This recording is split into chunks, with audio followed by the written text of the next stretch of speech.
दोस्तों, इस फिल्म का नाम है शॉर्टकट। कहानी के स्टार्टिंग में हम एक यंग लड़की को घने जंगल के अंदर से भागते हुए देखते हैं। शायद वो काफी देर से भाग रहा था। ग्रुप ऑफ टीनेजर्स अपने फेवरेट ड्राइवर के साथ फील्ड ट्रिप पर निकले थे। हम देखते हैं ये रास्ता जंगल के अंदर से गुजरता है, जहाँ कुछ आगे जाते ही जोसेफ को गाड़ी रोकनी पड़ती है क्योंकि आगे रोड ब्लॉक्ड था। एक काफी लंबा चौड़ा पेड़ पड़ा था रास्ते के बीचों बीच। वहां एक क्रेन भी खड़ी थी, मतलब मेंटेनेंस वाले आए तो थे, लेकिन फिलहाल तो उनका कोई नामो निशान नहीं दिख रहा।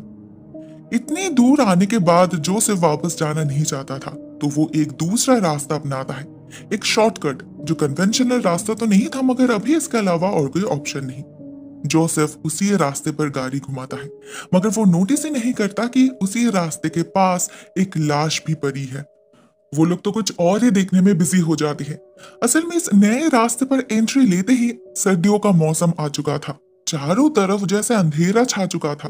जंगल और भी घना होने लगता है, हर तरफ कोहरा छाने लगता है। मगर इस रास्ते पर भी उन्हें कुछ दूर जाते ही रुकना पड़ता है, क्योंकि रास्ते के बीचों बीच एक मरा हुआ जानवर पड़ा था। जोसेफ जाता है उसे हटाने, मगर जब वो गाड़ी में लौटता है वो अकेला नहीं होता। उसके साथ कोई और भी था जो जोसेफ को गन पॉइंट पे ले रखा था। इस आदमी का नाम है पेड्रो, एक साइको सीरियल किलर जो बच्चों का खून करके उनके जीव काट लेता था। The tongue eater. 2 साल पहले उसे पुलिस ने अरेस्ट की थी, मगर कुछ दिन पहले ही वो जेल से भागकर इस जंगल में आकर छुप गया। अभी इन बच्चों को टोप बनाकर शहर वापस जाना चाहता है वो।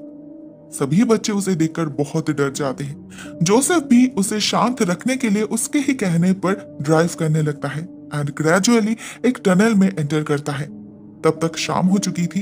ये एंडलेस रास्ता जैसे खत्म ही नहीं हो रहा था। ऊपर से इतना टेंशन। इस सब के चक्कर में कोई नोटिस ही नहीं करता कि इस टनल के आगे एक साइन बोर्ड भी है जिस पर लिखा है ये एक मिलिट्री जोन है, आम लोग इससे दूर रहे। इस टनल में एंटर करने के कुछ देर बाद अचानक ये वैन बंद पड़ जाती है।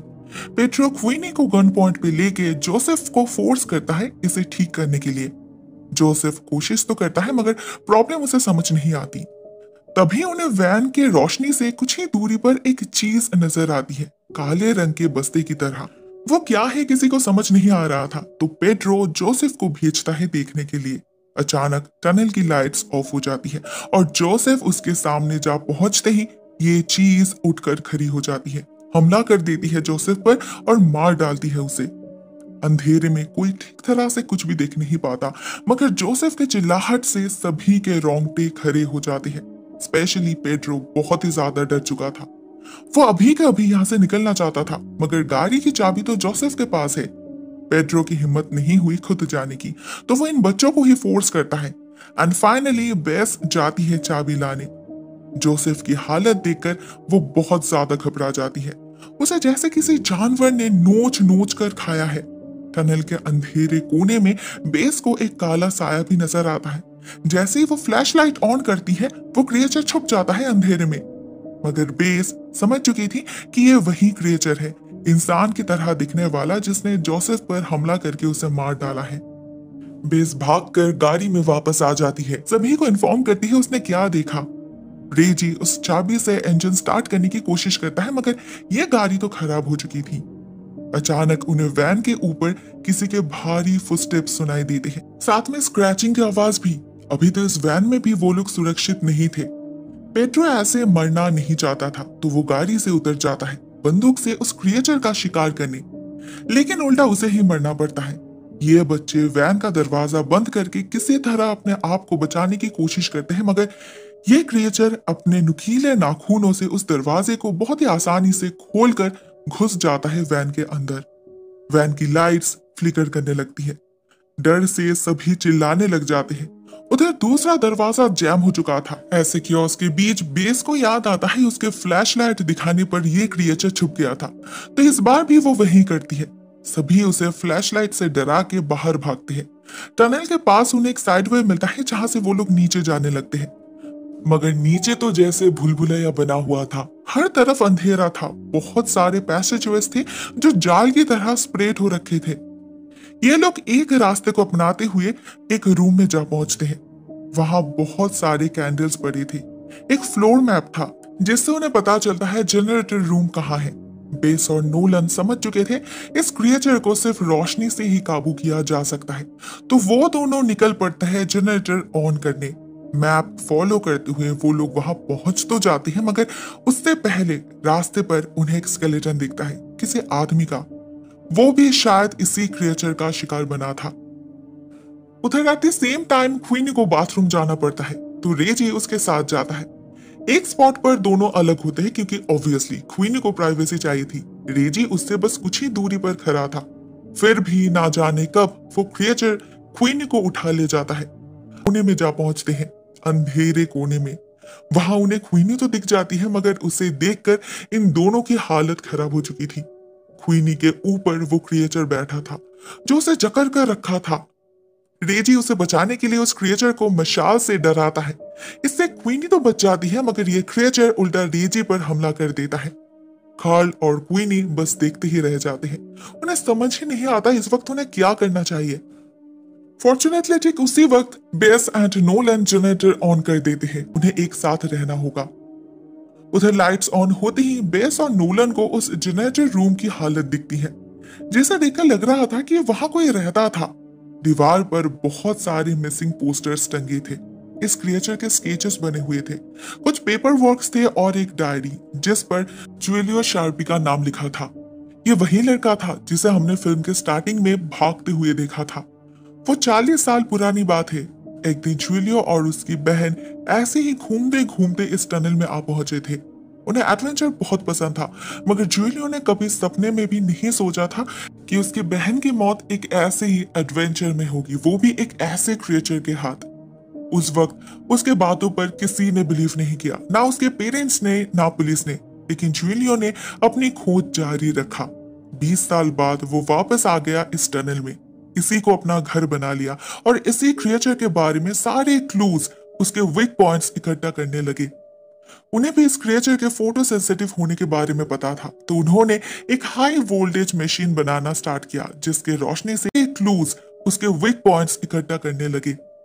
उन्हें भी इस क्रिएचर के फोटो सेंसिटिव होने के बारे में पता था, तो उन्होंने एक हाई वोल्टेज मशीन बनाना स्टार्ट किया जिसके रोशनी से वो इस क्रिएचर को काबू कर सकते थे।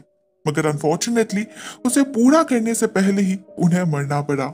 ये क्रिएचर एक पैरासाइट की तरह है जो इंसान और जानवरों के खून से अपने आप को जिंदा रखता है। ऑलरेडी 2 पर हमला हो चुका था। रेजी तो फिर भी ठीक था, मगर क्वीनी के कंधे पर उस क्रिएचर ने काट लिया था। घाव बहुत गहरा हो चुका था, ब्लीडिंग भी नॉन स्टॉप हो रही थी और इन्फेक्शन फैलने का डर भी था। पहले इन 5 का इंटेंशन था यहाँ से बाहर निकलने का, लेकिन अभी इस डायरी को पढ़ने के बाद उन्हें फील होता है कि उन्हें जुएलियो का अधूरा काम पूरा करना चाहिए, नहीं तो ये क्रिएचर एक दिन पूरे शहर को ही खा जाएगा। तो ये लोग एक प्लान बनाते हैं। वो लोग उस मशीन को ढूंढ निकालते हैं और जुएलियो के डायरी को फॉलो करके उस मशीन के बाकी के कनेक्शंस को जोड़ देते हैं। अब ये मशीन एब्सोल्युटली फंक्शनल बन चुका था। तो नोलन फिर से एक बार जनरेटर ऑफ कर देता है। रेडियो की आवाज और क्वीनी के खून से उस क्रिएचर को ललचाता है बाहर निकलने के लिए। प्लान था उस क्रिएचर के मशीन के सामने आते ही बेस जनरेटर ऑन कर देगी। रोशनी से ये क्रिएचर वल्नरेबल हो जाएगा और ठीक तभी ये लोग उसे जलाकर मार डालेंगे। सभी इसी प्लान के अकॉर्डिंग प्रिपरेशन लेते हैं। वो क्रिएचर बाहर आ भी जाता है, मगर जनरेटर का हैंडल इतना टाइट था कि बेस ठीक समय उसे उठा नहीं पाती। रेजी उस क्रिएचर के बिल्कुल सामने था। उसके सांसों की आहट सुनाई दे रही थी उस क्रिएचर को। तो उसे बचाने के लिए नोलन आवाज करके इस क्रिएचर का अटेंशन अपने तरफ खींच लेता है। बाद में बेस भी सेम आवाज करती है नोलन को बचाने के लिए। लेकिन अब क्या? बेस और क्वीनी तो बिल्कुल कॉर्नर्ड हो चुके थे। इस पॉइंट पर बाकी लड़के बहुत चालाकी से काम लेते हैं। फिर से एक बार इस क्रिएचर को खून के स्मेल से ललचाकर उस लाइट मशीन के पास ले जाया जाता है और नोलन अपनी पूरी ताकत से हैंडल को खींचता है। इमीडिएटली हाई वोल्टेज रोशनी से पूरा कमरा भर जाता है और इस बार इस क्रिएचर की हालत खराब हो जाती है। तीनों लड़के मिलकर उस पर हमला कर देते हैं और 2 लड़कियां मैप फॉलो करते हुए बाहर की तरफ भागते हैं। बाहर तब तक सुबह हो चुकी थी। दिन के उजाले में वो क्रिएचर उनका कुछ नहीं कर सकता। उन्हें लगा शायद वो लोग बच गए, मगर ठीक तभी उन्हें गलत साबित करते हुए वो क्रिएचर उनके पीछे आ पहुंचता है। बेस और क्वीनी डर जाती है, लेकिन असल में ये उनके प्लान का यह हिस्सा था। हम टनल के अंधेरे में से तीनों लड़कों को हाथ में मशाल लिए इसी तरफ आते हुए देखते हैं। सामने सूरज की रोशनी और पीछे आग। ये क्रिएचर तो जाल में फंस चुका था, जिसका फायदा लेकर ये तीनों इस क्रिएचर पर आग लगा देते हैं। उसी आग में जलकर वहीं उनके सामने ये क्रिएचर राख बन जाता है। फाइनली ये पांचों उस टनल से निकल पाते हैं सेफली।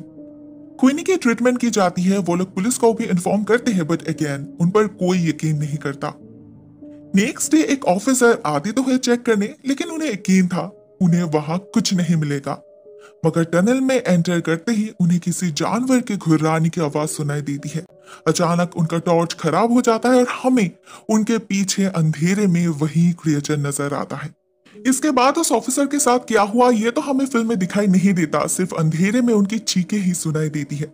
मतलब शायद उन्हें भी इसी क्रिएचर का शिकार होना पड़ा। The end. दोस्तों अब सवाल ये है कि क्या है ये क्रिएचर, और वो तो मर चुका था तो फिर से जिंदा कैसे हो गया? दोस्तों इस पर दो थ्योरीज है। फर्स्टली मुझे लगता है ये क्रिएचर वेयरवुल्फ जैसा कुछ है, जो सिर्फ लूनर एक्लिप्स के दिन ही जागता है, वो भी हर 20 साल में। क्योंकि जूलियो के डायरी में हमें उनके समय यानी कि 1947 में यहाँ पर किसी बिग वुल्फ का रूमर जानने मिलता है।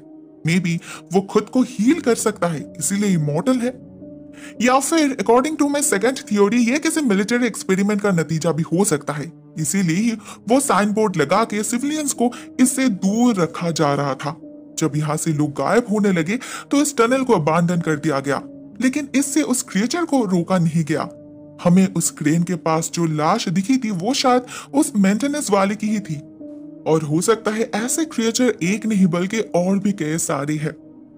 और एक बात यह है कि हमें इन क्रिएचर के शरीर पर काले रंग के कपड़े दिखे थे, बिल्कुल जैसे इंसान पहनते हैं। तो हो सकता है कि शायद ये एक्सपेरिमेंट्स ह्यूमन पर ही की गई थी। दोस्तों आज के लिए बस इतना ही। Thank you so much for watching this video.